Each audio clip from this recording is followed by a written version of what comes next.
Former President Barack Obama is sharply criticizing President Trump's economic policies and calling the Trump administration's moves targeting President Trump's political opponents unimaginable.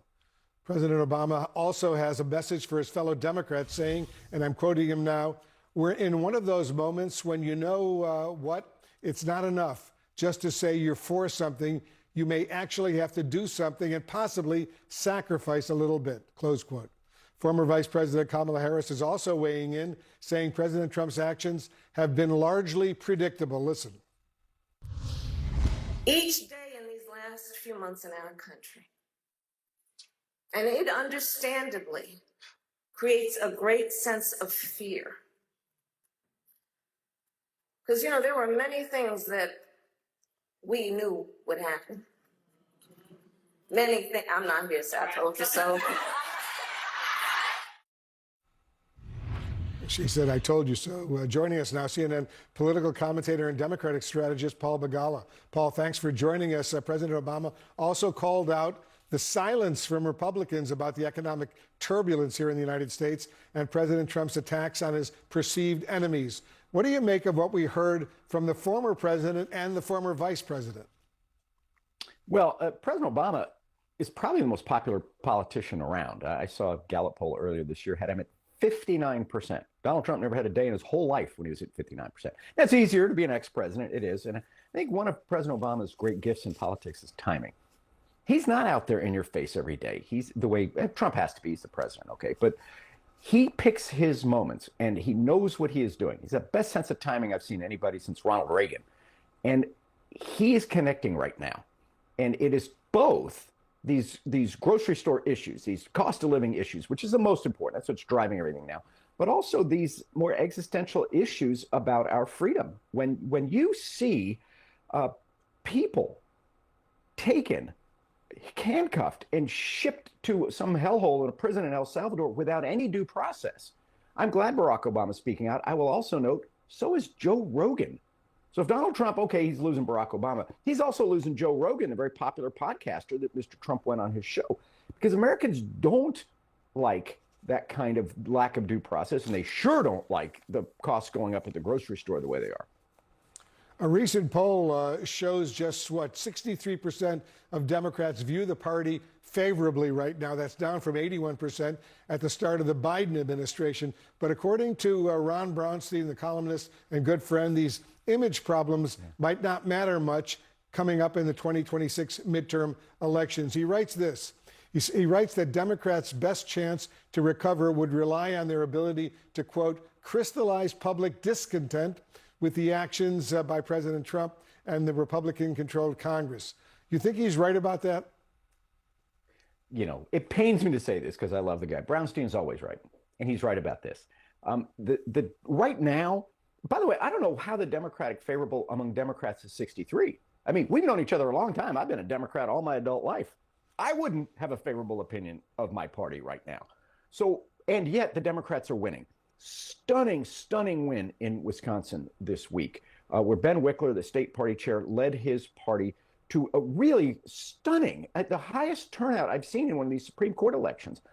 And so he's done a terrific job of coalescing that anger. The thing is, rage, which Democrats feel, is a wonderful motivator. It is. And so the Democrats are really angry. And by the way, that anger is spreading now. It's not just, we're watching the stock market. It's not just the stock market, it's also the supermarket. It's groceries, gas, and rent. Americans who hired Donald Trump, the ones in the middle, not the hardcore MAGA, and we love them, but they don't move around a lot. The people who moved and put Trump in, they put him in because the cost of living was too high. And he is raising the cost of their groceries, gas, and rent. I think Chris Van Hollen, who you interviewed earlier on this broadcast, has the right message for Democrats, which is the great betrayal. Donald Trump won the voters who make less than $50,000 a year. That breaks my heart as a Democrat, but I admire it as a strategist. He won the heart of the working class, and now he's stabbing them in the back with higher costs on everything that they eat, drink, wear, drive. He's hurting the very people who put him into office, and that is bad politics as well as bad economic policy. Always good to get your analysis, Paul. Thank you very, very much, Paul Begala. Thanks, Wolf. Great to see you again. I think that politicians that don't pay attention to what people are saying are going to find themselves out of work, which is as it should be. The people are going to rise up and going to tell the politicians, finally. Okay, you might think that was from a recent town hall or protest. Actually, that is a Tea Party protester from 2010. That movement, which was largely motivated by anger at what they saw was as an overreaching federal government under the control of a single party. That might sound familiar. A new op-ed from pollster and friend of the show, Kristen Soltis Anderson, has this warning for her party. Republicans better watch out. And she cites her latest poll, which found the emotion Democrats are most feeling right now is fury. We are not interested in hearing that you are in the minority. We know that. We want you to show some of the backbone and strategic brilliance that Mitch McConnell would have in the minority. Group chat is back. Jackie, we've talked a lot about this analogy, Tea Party to now. Obviously, yes. Democrats have talked about how much they believe is at stake, especially with the actions that the administration is taking around immigration. What are you going to be listening for in A, these protests, B, how Democrats respond to them?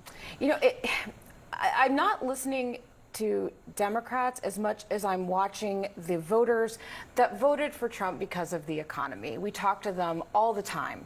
During the last election, those who were saying, it's not my favorite, but I'm voting for him because of inflation and because my grocery bill is too high. Yes, Democratic enthusiasm obviously is a huge deal. We saw that in Wisconsin, but I think those voters who are on the margins are going to be the ones that really tip the scales as we go forward. I mean, it's a long time before. Yeah, but I guess the question is, can the scales be tipped if you're looking on the news that there's protests, if you're hearing your neighbor complain about it? Rob? Yeah, I mean, I remember that moment, and I know Jim does as well, in 2009 and 2010, when there was a lot of enthusiasm and anger on the right, particularly with the Tea Party protests. And so I think that it would be wise for Republicans to look at the election results, not only in Wisconsin, but those two races in Florida that you talked about earlier, Audie, because the margins were much smaller. I mean, 14 points is still a big margin. At the same time, I think it's important to look at those lessons. You have the Virginia gubernatorial election this year, which will be another bellwether, and then you have some other special elections in the House that are going to come up as well. Yeah, but people hit the streets when they don't feel heard in elections, right? I want to play some sound from you in context of this conversation around the Democratic Party kind of searching for a leader. Fear has a way of being contagious. Okay. When one person has fear, it has a way of spreading to those around them and spreading. And we are witnessing that, no doubt. But I say this also, my dear friends, courage is also contagious.